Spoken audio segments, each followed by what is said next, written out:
این بانوان ساکنان دهه نوروز جماعت دهاتی 20 سالگی استقلالیت ناحیه فرخار میباشند.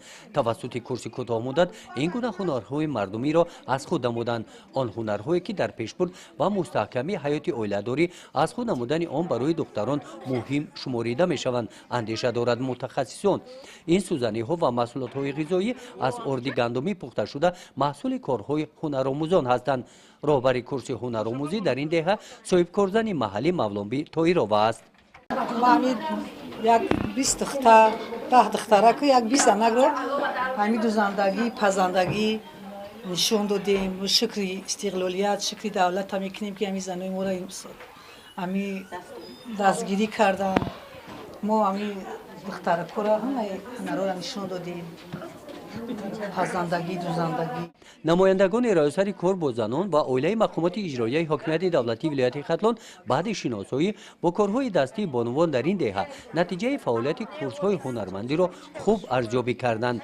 جنبست فعالیت کورس‌های هنرآموزان و پیشنهاد گران‌های پرزیدنتی و رئیس ولایت ختلان در مرکز ناحیه و تالار کتابخانه مرکزی به نام عبدالرحمن جامی با نمایش هنرهای مردمی نمونه‌ها از محصول کارهای دستی هنرآموزان ناحیه فرخار شروع گردید. اصلا در دهه‌های دوردست ما با دختران و شخصانی که نیاز به همین هنر دارند کسب دوزندگی، کسب پزندگی، آموزش کامپیوتر آموختیم که این زیاده از 600 نفرم زیادتر است که آنها در حیات با همین کسب هنر یا گرفته خود روزگارشون رو پیش میبرند.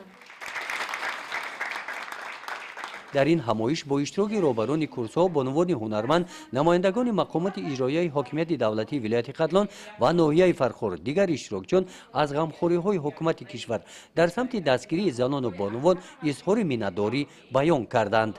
ما زنان و بانوان ناحیه فرخار پیش از همه مینتداری خود را به اساسگذاری صلح و وحدت ملی، پیشوای ملت، پرزیدنت جمهوری تاجیکستان محترم امامعلی رحمان و اینچنین به رئیس ولایت ختلان محترم حکیمزاده قربان می‌رسانیم.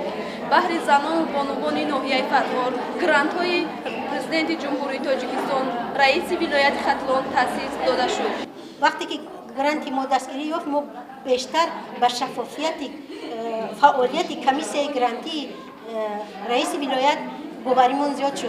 اساسگذار صلح و وحدت ملی پیشوای ملت محترم امامعلی رحمان با همین صاحب کسب و صاحب هنر دادن گرانت های پرزیدنتی و کوتا های پرزیدنتی ثابت می‌سازند که غمخواری در حق زن مادر در مد اولی نظر حکومت جمهوری تاجیکستان است. در همایش در محیط تنتنوی به 11 نفر زنان و بانوانی که کورس نو کوتاه مدت هنرآموزی را ختم نمودند سرتیفیکات سپاریده شدند. گزارش خواجه نظریف خدای نظر ظهوروف از ناحیه فرخار برای برنامه اطلاعاتی نوید.